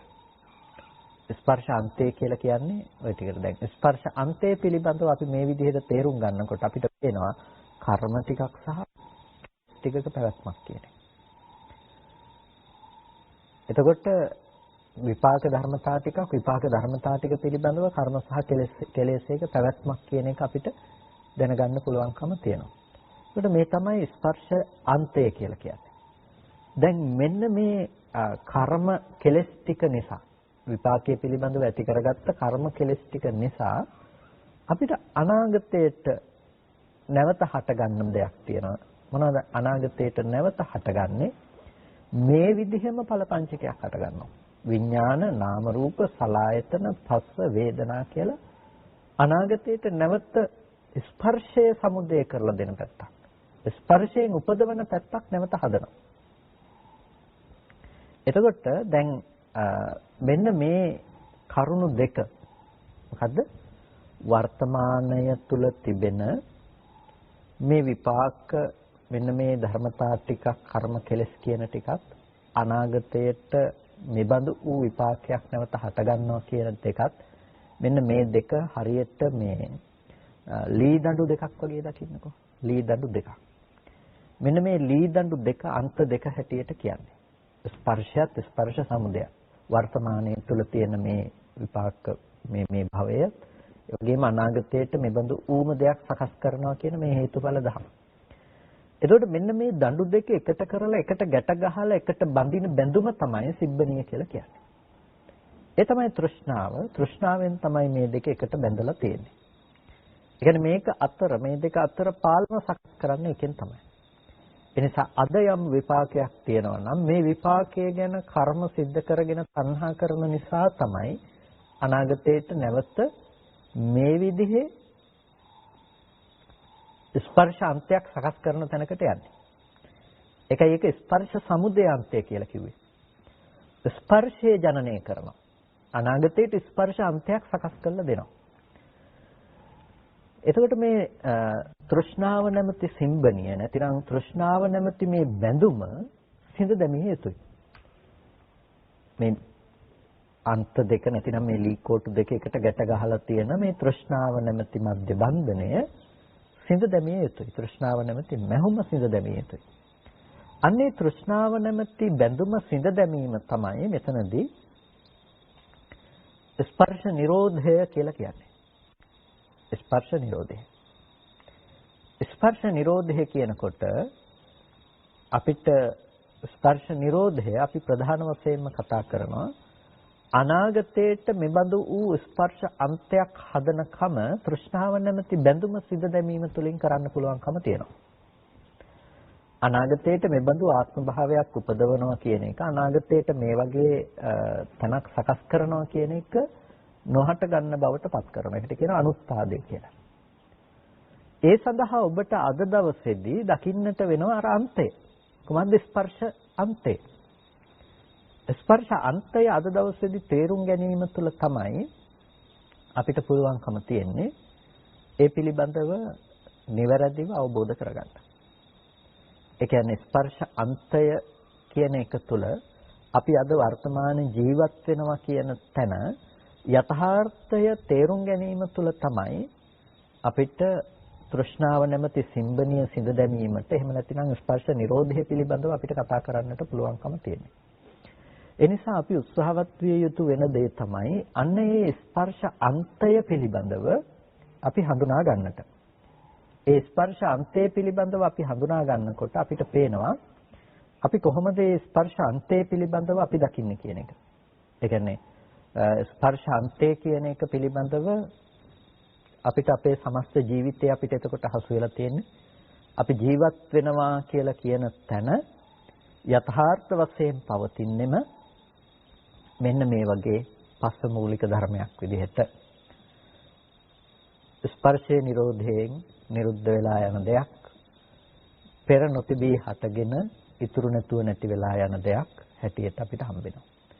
ඒ හම්බෙනකොට තමයි අපිට මේ ස්පර්ශ අන්තය ඇතුලේ අපිට නිමිති අනුනිමිති විදිහට ලෝකයක් නිර්මාණය කරගන්නට ඉඩ ප්‍රස්තාව නැති වෙන්නේ. ලෝකයක් නිර්මාණය කරගන්නට ඉඩ ප්‍රස්තාව නැති වෙන්නේ අන්නේ ස්පර්ශ සමුදය අන්තය හරියට තේරුම් ගත්තොත්. ඒ නිසා අපි ඒකට කියනවා ස්කන්ධ නිරෝධය කියලා. ස්කන්ධයන්ගේ හට ගැනීම සහ වැයවීම පිළිබඳව අපි නුවණින් දන්නාකම. ස්පර්ශ ප්‍රත්‍යයෙන් හටගත් ධර්මය ස්පර්ශ නිරුද්ධ වෙනකොට නිරුද්ධ වෙනවා කියලා අපි දන්නාකම. එතකොට අන්න ඒ විදිහට අපි හට ගැනීම සහ වැයවීම පිළිබඳව එතන අවබෝධ කරගන්නවා නම් අනාගතයේට ස්පර්ශය සමුදේ වීමක් සිද්ධ වෙන්නේ නැහැ. එහෙනම් අපිට පැහැදිලි අද දවසේදී අපි කළ යුතු දේ කුමක්ද කියන එක. අද දවසේදී කළ යුතු වෙන්නේ ඔබට ඇස කන නාසය දිව ශරීරය මනස කියලා කියන මේ ස්පර්ශ අන්තය සම්පූර්ණයෙන්ම තේරුම් අරගෙන ස්පර්ශ අන්තයෙන් මිදීම සඳහා අවශ්‍ය විදිහට තමන්ගේ ප්‍රඥාව මෙහෙවීම. ඒ ප්‍රඥාව මෙහෙවනකොට ඔබට සාක්ෂාත් වේ යුතු දේ තමයි ප්‍රත්‍යක්ෂ වේ යුතු දේ තමයි හටගත් ධර්මයන්ගේ ඉතුරු නැතුව නිරුද්ධ වෙනවා කියන එක. එතකොට ඒකයි අභිඤ්ඤේය ධර්මයෝ අභිඤ්ඤේයයි පරිඤ්ඤේය ධර්මයෝ පරිඤ්ඤේයයි කියලා කිව්වේ. එතවතකෝ ආවසෝ බික්කු අභිඤ්ඤේයං අභිජානාති. ඇවැත්ති මෙතකින් අභිඤ්ඤේය උදේ අභිඤ්ඤේයයි. අභිඤ්ඤේය කියලා කියන්නේ නුවණින් අවබෝධ කළ යුතු දේ නුවණින් අවබෝධ කරනවා. මොකද්ද නුවණින් අවබෝධ කරන්නේ? අර ධර්මයන්ගේ Nirodha කියන එක නුවණින් අවබෝධ කරනවා. පරිඤ්ඤයම් පරිජානාති හාත්පස නුවණින් දැනගත්තු යුතු දේ හාත්පස නුවණින් දැනගන්නවා. කොහොමද දැනගන්නේ? එයා දන්නවා ඇහැ රූප චක්කු විඥාන ආදී මේ ධර්මයන්ගේ සමவாயයෙන් මෙන්න මේ දර්ශනය හටගත්ත මෙතන ඉතුරු නැතුව නිරුද්ධ වුණා. මෙන්න මේ පිරිසිඳ දැක්ක යුතු අභ්‍යන්තර කරුණු විමසමින් නුවණින් විමසා බලමින් දත යුතු දේ එයා නුවණින් ඒ පිළිබඳ පිරීක්සා බලමින් තේරුම් ගත්තා. එතකොට එයා අභිඤ්ඤේය නුවණින් දත යුතු දේ දැනගත්තා. පිරිසිඳ දත යුතු දේ පිරිසිඳ දැනගත්තෙක් බවට පත්වන අභිඤ්ඤේයං අභිජානාති පරිඤ්ඤේයං පරිජානාති. එතකොට ඔහු නිර්වාණය අභිඤ්ඤේය වුණා. දුක්ඛාදී ආර්ය සත්‍ය තුළ පරිඤ්ඤේය ඥානයක් උපදවගත්තා. එතකොට මේ විදිහට දිත්තේව ධම්මේ දුක්ඛස්ස අන්තකරෝ හෝති. ඔහු මේ ditu දැමීහිම මේ ජීවත් වෙනකොටම මේ දුකේ කෙලවර කරන්නෙක් බවට පත් වුණා. ditu දැමීහිම ඔහු මේ දුකේ කෙලවර කරන්නෙක් බවට පත් වුණා. එතකොට මෙන්න මේ ditu දැමීහිම මේ ජීවත් වෙනකොටම මේ දුක කෙලවර කරන්නෙක් බවට පත්වීම කියන එක අපි මෙතනදී විශේෂයෙන්ම කල්පනා කරන්නට ඕනේ. එතකොට එයා ditu දැමීහිම දුක කෙලවර කළේ උභය අන්තයන් දැනගෙන මැද නොතවරී වාසය කිරීම නිසා තෘෂ්ණාව නැමැති සිම්බනිය විඳහෙලීමෙන් තමයි එයා මේ දුකේ කෙලවර කිරීම කළේ. එතකොට උභය අන්තයේ හැටියට එයා ස්පර්ශය පිළිබඳව දැනගත්තා. කර්ම කෙලස් ටිකක් නිසා ස්පර්ශය සමුදය වෙන පැත්ත පිළිබඳව දැනගත්තා. ඊට පස්සේ ඒ ස්පර්ශය නිරෝධය ස්කන්ධ නිරෝධයේ විදිහටත් ස්පර්ශ සමුදයේ අන්තයේ නිරෝධයේ විදිහටත් එයා තේරුම් ගත්තා. ඒ තේරුම් ගැනීම තුළම තෘෂ්ණාවට අවශ්‍ය පදනම පසුබිම නැතුව ගියා. තෘෂ්ණා නිරෝධයට පත් වුණා. ඒකම තමයි දුකේ කෙලවර කිරීම බවට පත් උනේ. මොකද තණ්හාව නිසා නම් දුකේ හට ගැනීම, දුකේ පැමිණීම, තෘෂ්ණා නිරෝධයම දුකේ නිරෝධය බවට පත් වෙනවා. එතකොට දැන් මේ තෙරුන් වහන්සේ නමක් මෙතනදි කිව්වේ ස්පර්ශ එක්කන්තයක්, ස්පර්ශ සමුදය එක්කන්තයක්. ස්පර්ශ නිරෝධයේ මැදයි කියලා කිව්වේ මෙන්න මේ අර්ථය ප්‍රකාශ කිරීම සඳහා. එතකොට මෙන්න මේ කරුණු ටික පිළිබඳව එක තෙරුන් වහන්සේ නමක් අදහස් ප්‍රකාශ කළාට පස්සේ තවත් භික්ෂුන් වහන්සේ නමක් එතනදි කියනවා අඤ්ඤතරෝ බික්ඛු තේරේ බික්ඛු එතද වෝච මේ අනිත් එක තෙරුන් වහන්සේ නමක් අනිත් භික්ෂුන් වහන්සේලාට කියනවා අතීතං කෝ ආවුසෝ ඒකෝ අන්තෝ. එවත්නි අතීතය එක්කන්තයක්. ඒ වගේම අනාගතං ဒ ුතියෝ අන්තෝ. අනාගතය කියන එක දෙවැනි අන්තයයි. අනාගතය කියන එක දෙවැනි අන්තයයි. පච්චුප්පන්නං මජ්ජේ. පච්චුප්පන්නේ කියන එක වර්තමානයේ කියන එක මධ්‍යයි. එතකොට තණ්හා සිබ්බනි තෘෂ්ණාව නැමැති ගෙතුම තමයි මෙතන පවතින්නේ. තෘෂ්ණාව සිබ්බනියයි. තෘෂ්ණාව ගෙතුමයි. තණ්හාහිනං සිබ්බති තස්ස තස්සේව භවස්ස අභිනිබ්බත්තිය. තෘෂ්ණාව තමයි ගොතන්නේ ඒ භවයේ අභිනිබ්බත්තිය පිණිස. එතකොට මෙතකින් තමයි අභිඤ්ඤේය කළ යුතු දේ අභිඤ්ඤේය වෙන්නේ. පරිඤ්ඤේය විය යුතු දේ පරිඤ්ඤේය වෙන්නේ. නුවණින් දත යුතු අභිඤ්ඤේය දේ අභිඤ්ඤේය කරලා පරිඤ්ඤේය දේ පරිඤ්ඤේය කරලා ඒකේනා ditu දැමීම දුක කෙලවර කරන්නෙක් බවට පත්වනවා කියලා මේ දෙවැනි භික්ෂුන් වහන්සේ එහිදී පිළිතුරු ලබා දුන්නා. එතකොට මේ අතීතයේ එක්කන්තයක්. අතීතයේ එක්කන්තයක් කියලා කියනකොට අතීත අන්තය.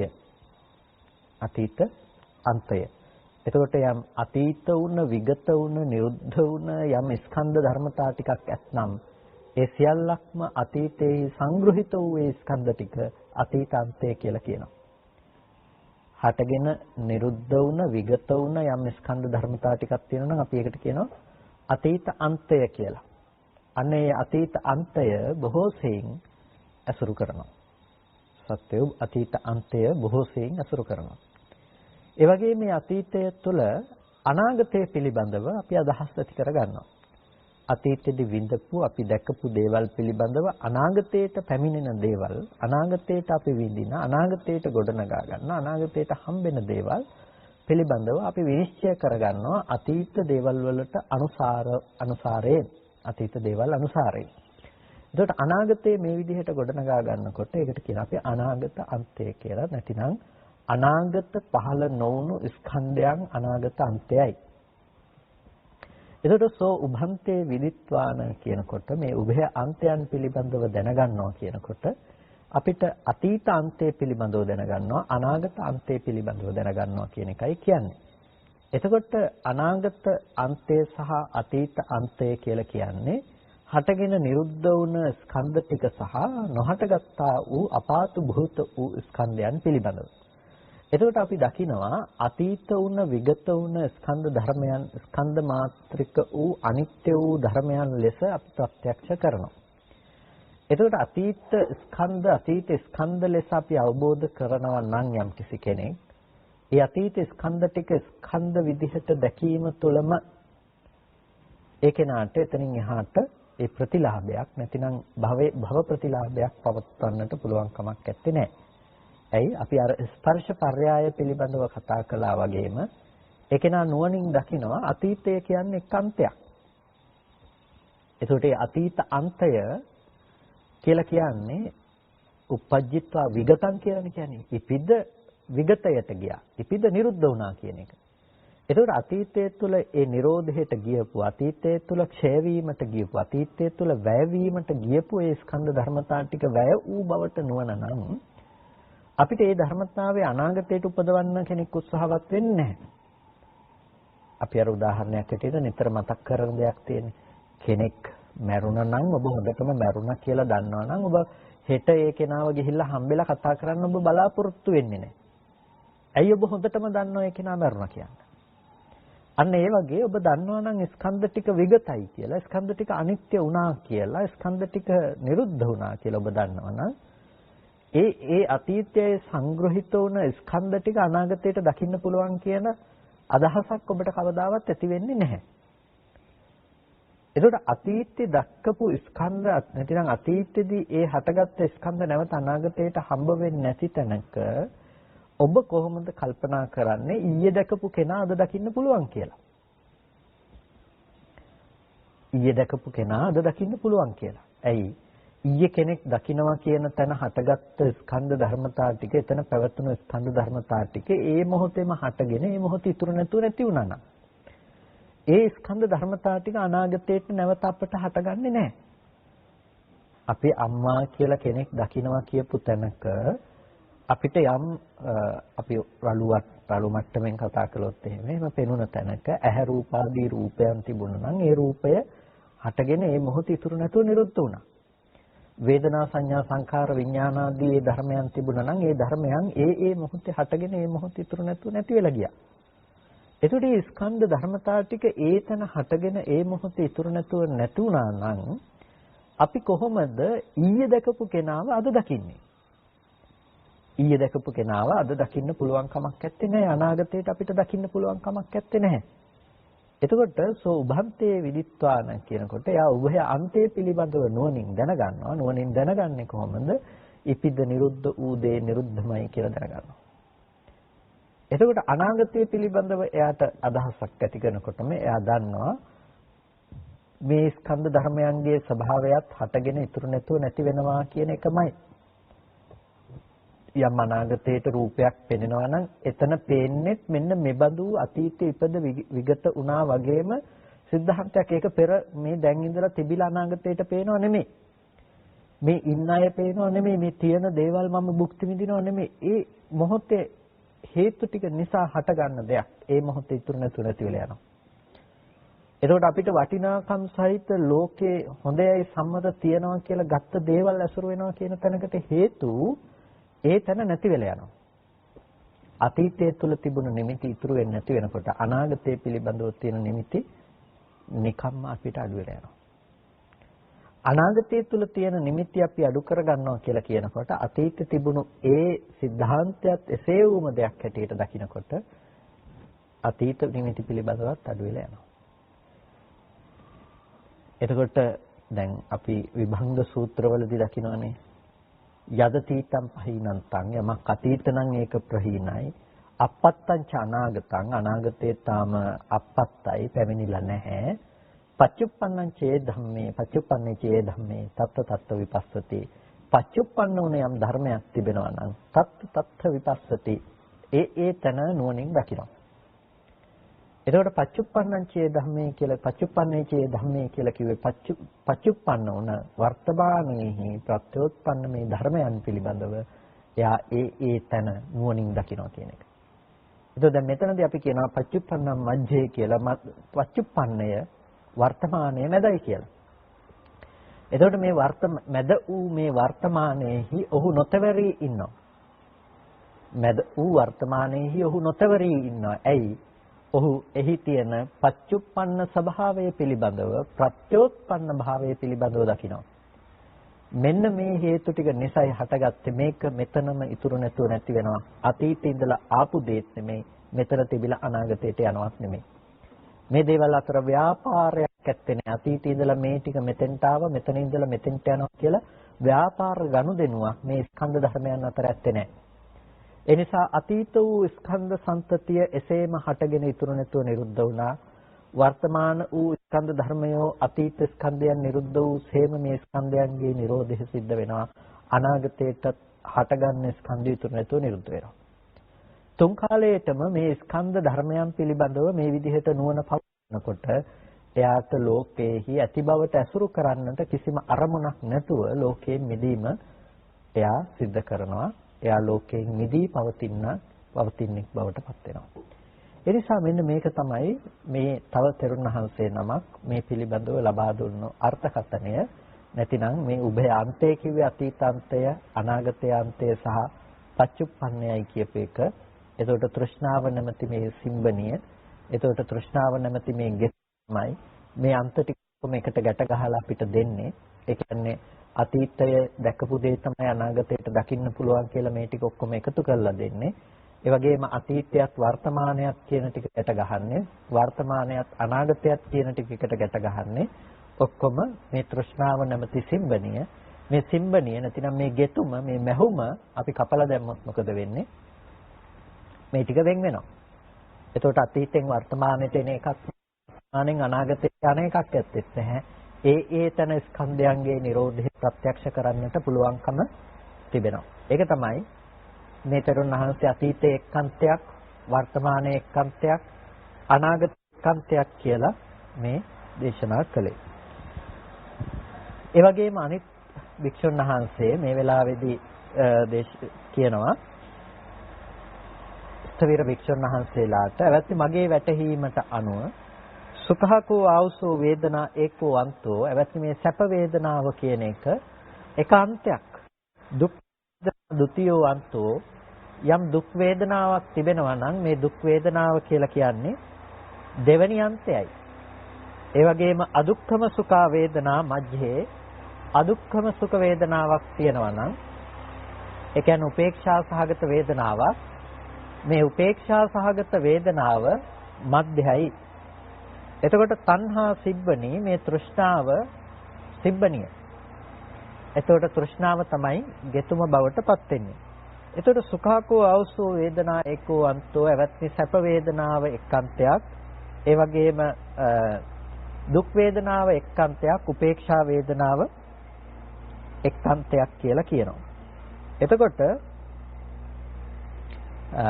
මෙන්න මේ සැප වේදනාව එක්කන්තයක්, දුක් වේදනාව එක්කන්තයක්, උපේක්ෂා වේදනාව මැදයි කියලා කියන්නේ මේ සැප වේදනාව හට ගන්නවා අතරමැද්දේ උපේක්ෂාව තිබිලා ඊට පස්සේ දුක් වේදනාව උපදිනවා කියලා නෙමෙයි. මෙතනදී සැප වේදනාව එක්කන්තයක් හැටියට දක්වනකොට මේ ස්පර්ශ ප්‍රත්‍යයෙන් හටගත්ත වේදනාව අනුව සිදු කරන වර්ගීකරණයක්, නැතිනම් බෙදා දැක්වීමක්. එතකොට ලෝකයේ පිළිබඳව අපි ආස්වාදානුපස්සීව ඇසුරු කරනවා. අපි ඒකට කියන සැප වේදනාව කියලා.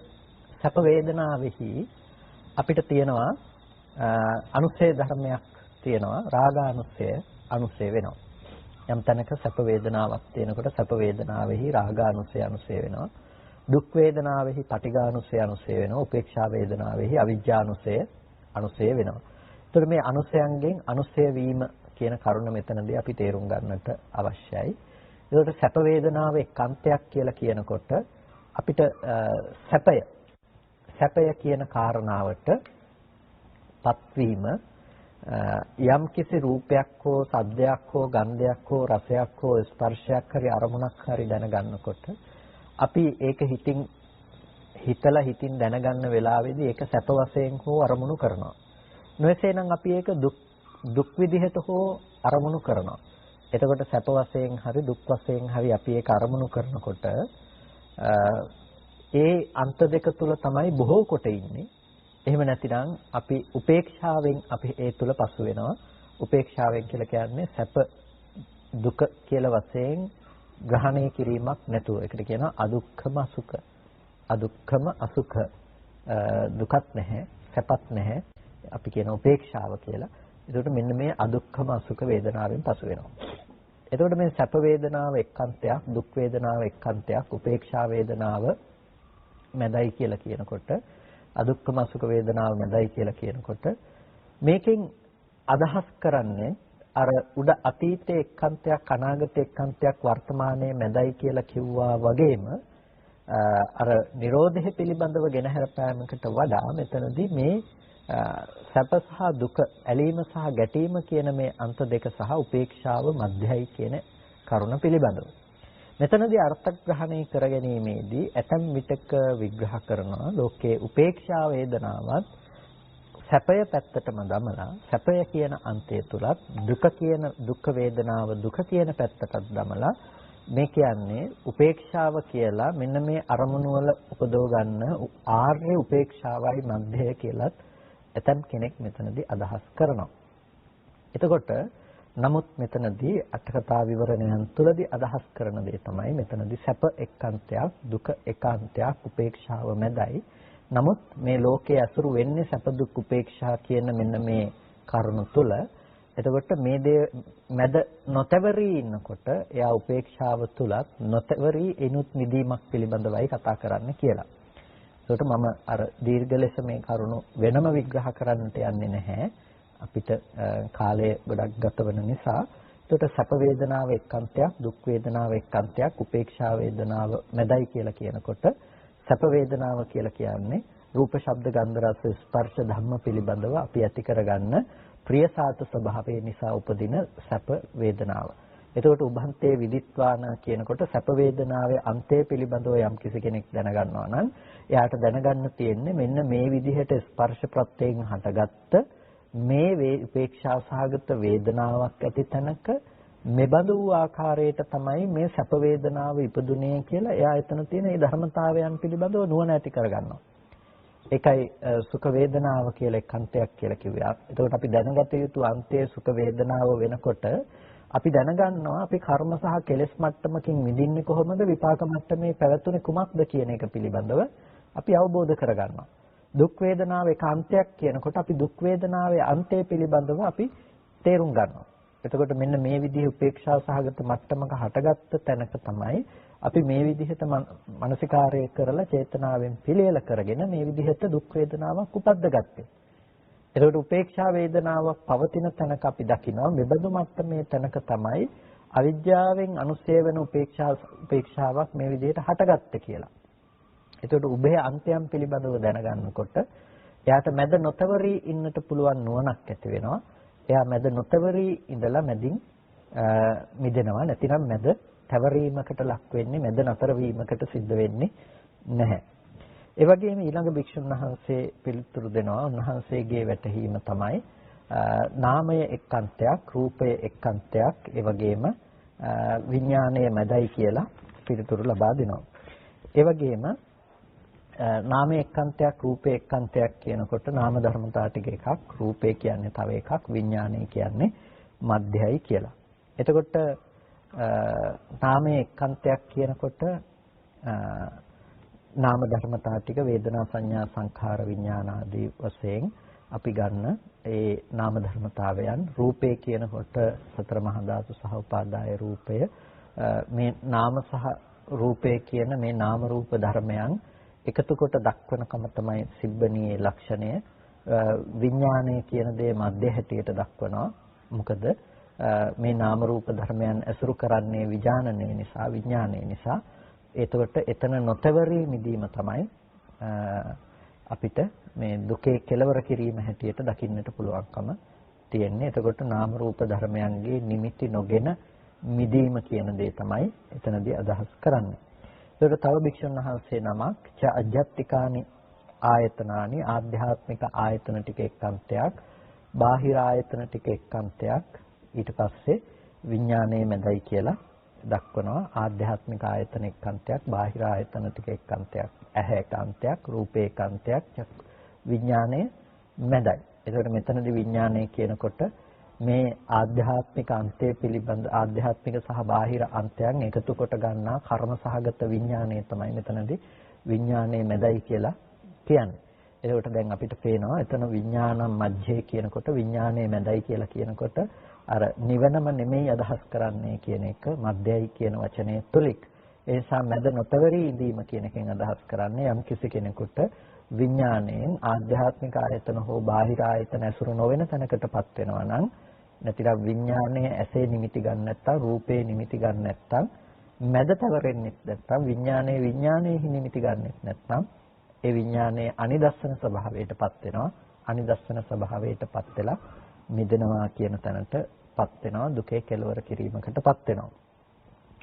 ඒ වගේම තව තෙරුන් වහන්සේ නමක් දේශනා කරනවා සක්කාය එක්කන්තයක්, පංච උපාදානස්කන්ධ එක්කන්තයක්. ඒ කියන්නේ සක්කාය සමුදය එක්කන්තයක්, පංච උපාදානස්කන්ධය හටගන්න පැත්ත තමයි සක්කාය සමුදය කියලා කියන්නේ. ඊට පස්සේ සක්කාය නිරෝධය කියන එක මැදයි කියලා. එතකොට සක්කාය එක්කන්තයක් කියනකොට තුන් භූමිය අනුව ගියපු ඒ සියලුම පංච උපාදානස්කන්ධ ලෝකයයි අදහස් කරන්නේ. සක්කාය සමුදය කියනකොට තණ්හාව හේවත් දුක්ඛ සමුදය තමයි අදහස් කරන්නේ, සමුදය සත්‍ය කියන එක. ඊට පස්සේ සක්කාය නිරෝධය මැදයි කියනකොට එතනදී සක්කාය නිරෝධය හැටියට නිරෝධ සත්‍ය පිළිබඳව කතා කරනවා. එතකොට මෙන්න මේ විදිහට අපිට මේ කාරණාව පිළිබඳව නුවණින් තේරුම් ගන්නට පුළුවන්කම තියෙනවා. සක්කාය සමුදය සහ සක්කාය නිරෝධය කියන මේ ධර්මයන් පිළිබඳව. එතකොට මේ විදිහටත් බුදුරජාණන් වහන්සේගේ මේ සෝභන්තේ විදිත්වාන කියනකොට මේ උභය අන්තයන් පිළිබඳව දැනගන්නවා කියන කාරණාව පිළිබඳව බෙදා දැක්වීමකට ලක් කරනවා අපිට මේ කාරණාව පිළිබඳවත්. එතකොට කෙනෙකුට ඕන නම් මේ උභය අන්තේ මේ විදිහටයි කියලා දක්වන්නට පුළුවන්කම තිබෙනවා. ඉතින් භික්ෂුන් වහන්සේලා මෙන්න මේ විදිහට එතනදී සාකච්ඡා කරනකොට ඒ අදහස් ප්‍රකාශ වෙනකොට එක භික්ෂුන් වහන්සේ නමක් කියනවා එවත්නි අපි අපේ අදහස් අනුව අපිට වැටහෙන අනුව අපි අදහස් ප්‍රකාශ කළා මේ පිළිබඳව බුදුරජාණන් වහන්සේගෙන් අපි අහමු කියලා. බුදුරජාණන් වහන්සේ ළඟට ගිහිල්ලා වන්දනා කරලා මේ සිදු කතා සංලාපයේ දන්වලා බුදුරජාණන් වහන්සේගෙන් මේ පිළිබඳව විමසනවා ස්වාමීනි මේ මෙතනදී කුමක්ද නිවැරදි දේ කියලා. ඊට පස්සේ බුදුරජාණන් වහන්සේ වෙලාවේදී භික්ෂුන් වහන්සේලාට දේශනා කළේ මෙතන සබ්බේ සංඝෝ භික්ඛවේ සුභාසිතම් පරියායන. ඉතින් භික්ෂුන් වහන්සේලා ඒ පර්යායන්ගෙන් තමයි මේ කාරණාව විවරණය කළේ. පරියායන ඒ ඔක්කොම සුභාසිතයි. ඒ පර්යායන්ගෙන් ඒ ඔක්කොම සුභාසිතයි. මනමින් කියලා තියෙනවා. හැබැයි අපිච්ච යම් මයා සන්දහය භාසිතම් පාරායනේ මෙත්තේය පඤ්ඤේ. මම මේ යමක් සඳහනම් පාරායන වර්ගයේ මෙත්තේය පඤ්ඤේදී මෙත්තේය මානවකයට මේ කතාව කිව්වේ මේ ගාථාව මම කිව්වේ කුමක් නිසාද? පස්සෝකෝ භික්ඛවේ ඒකෝ අන්තෝ ස්පර්ශේ එක්කන්තයයි ස්පර්ශ සමුදය එක්කන්තයයි ස්පර්ශ නිරෝධයේ මැදයි තණ්හා සිබ්බණියයි කියන අර්ථය. එතකොට එහිලා මම කියපු අර්ථය මෙන්න මේ අර්ථයයි. හැබැයි එකකින් කියන අනිත්‍යව වැරදි කියන එක නෙමෙයි. පර්යායේන සුභාසිතක්. ඒ පර්යාය අනුව මේ දේවල් නිවැරදි. හැබැයි මම මෙත්තේය මානවකයාට කිව්වේ මෙන්න මේක අදහස් කරගෙන. මේ ස්පර්ශය අදහස් කරගෙන තමයි එතනදී දේශනා කළේ කියලා. එතකොට බුද්ධ භාෂිතය තුළ බුදුරජාණන් වහන්සේ දේශනා කළ ඒ පර්යාය ක්‍රමය කුමක්ද කියන එක අනුව අරගෙන අපිට දේශනා කරන්නට පුළුවන්කම තිබෙනවා. ඒකෙන් කියන්නේ ඕනෑම කෙනෙකුට ඕනෑම ආකාරයකට ධර්මයේ විශ්ලේෂණය කිරීමේ හැකියාව තියෙනවා. මේක මගේ පර්යාය අනුවයි කියලා කියන එක නෙමෙයි. ඒකට සාධාරණ සහේතුක අර්ථ දැක්විය හැකි යම්කිසි සහේතුක කාරණා අපදේශ තියෙන්නට අවශ්‍යයි. ඒක නැත්තම් ඒක සුභාසිතයක් වෙන්නේ නැහැ. ඒක දුබ්භාසිතයක් බවටයි පත් වෙන්නේ.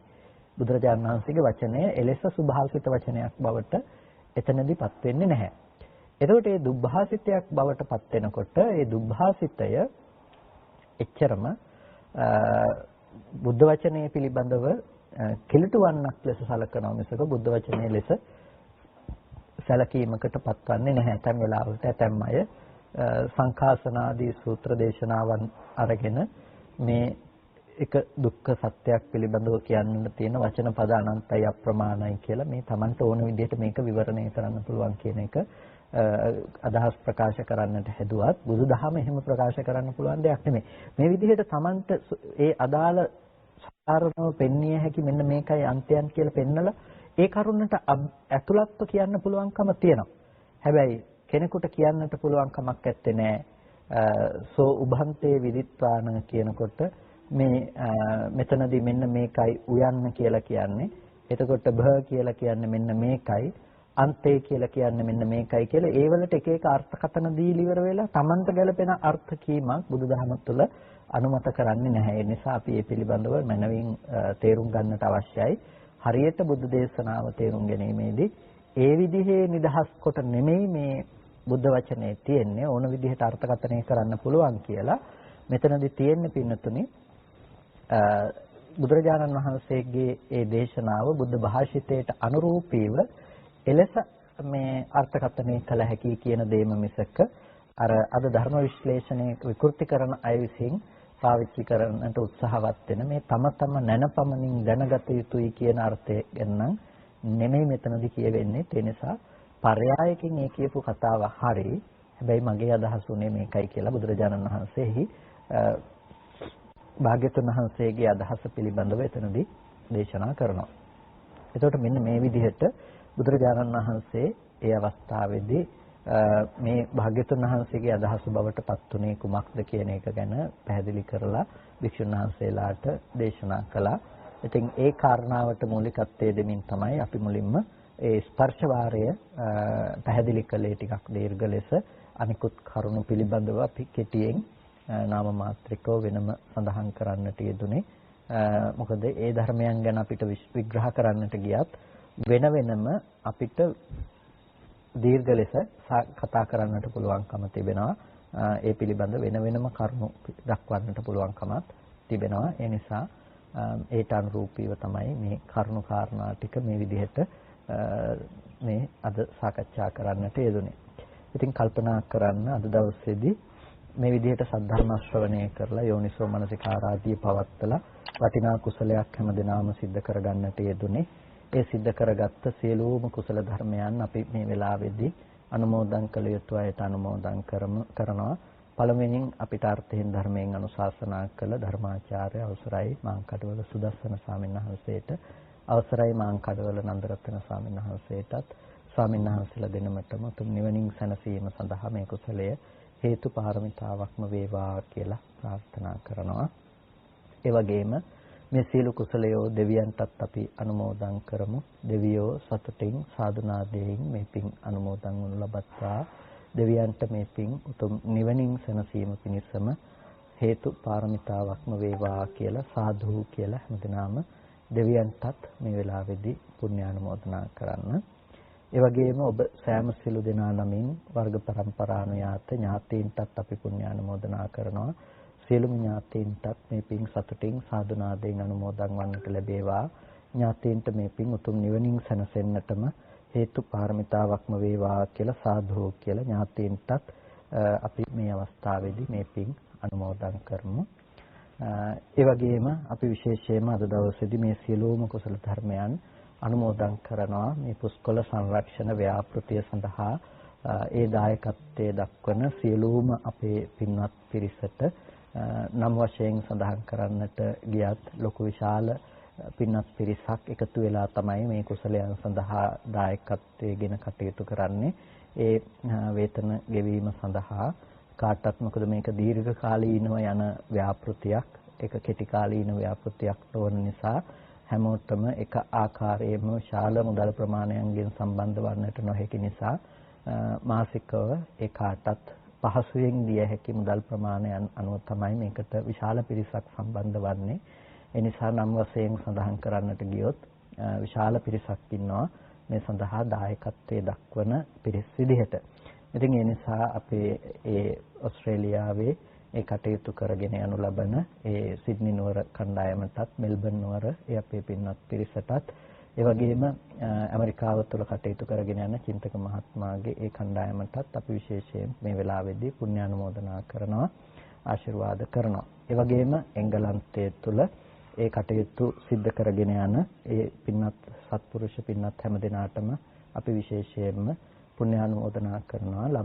ඒ ලන්ඩන් සම්බෝධි විහාරස්ථානයේ මැන්චෙස්ටර් ආදී ඒ විහාරස්ථානයන් මූලික කරගෙන ඒ සෑම තැනකම ඉඳලා කටයුතු සිද්ධ කරගෙන යනු ලබන ඒ පින්වත් පිරිසට ඒ මధుරිකාම මුතුවක්ක ලක්ෂ්මී මහත්මයා, ඩොන් මහත්මයා සහ ඒ රන්දිර් මහත්මයා ආදී ඒ සිටිනානුර මහත්මයා සහ ඒ පින්වත් සෑම සියලු දෙනාටම නම් වශයෙන් සඳහන් කළත් විශාල පිරිසක් ඉන්නවා. ඒ කල්යාණ මිත්‍ර සියලුම පිරිසලට අපි මේ වෙලාවේදී පුණ්‍යානුමෝදනා කරනවා. මේ මහා ව්‍යාපෘතියකට ඔබ දායක වන්නේ මේ සම්බුද්ධ ශාසනයේ චිරස්ථිතිය සඳහාත් අපේ ශාසන සහ ජාතික අනන්‍යතාවයේ තවදුරටත් සංරක්ෂණය කිරීම සඳහාත් අවශ්‍ය වෙන මහා විශාල වැඩපිළිවෙලකටයි ඔබ මේ විදිහට සම්බන්ධ වෙලා ඉන්නේ. ඔබේ ජීවිතය තුළ සිදු කරනු ලබන මහඟුම කුසල ධර්මයකට. ඒ නිසා ඒ පිළිබඳව හැමදාම හිතා සතුටු වන්න. ඒ සිද්ධ කරගත්ත සියලු කුසල ධර්මානුසංස බලයෙන්ොත් මේ විදිහට අද දවසේ සිද්ධ කරගත්ත මේ සියලු කුසලානිසංස ධර්මයන්ගේ බලයෙන්ොත් ඔබ සියලුම දෙනාට නිදුක් නිරෝගී සුවපත් භව චිරජීවනයේ සැලසේවා. කායික මානසික සැනසෙල්ල උදා කරගෙන අමා මහ නිවනින් සැනසීම පිණිසම මේ කුසලය හේතු පාරමිතාවක්ම වේවා කියලා සාදු කියලා හැමදෙනාම පින් අනුමෝදන් වන්න. හැමදෙනාටම තෙරුවන් සරණයි.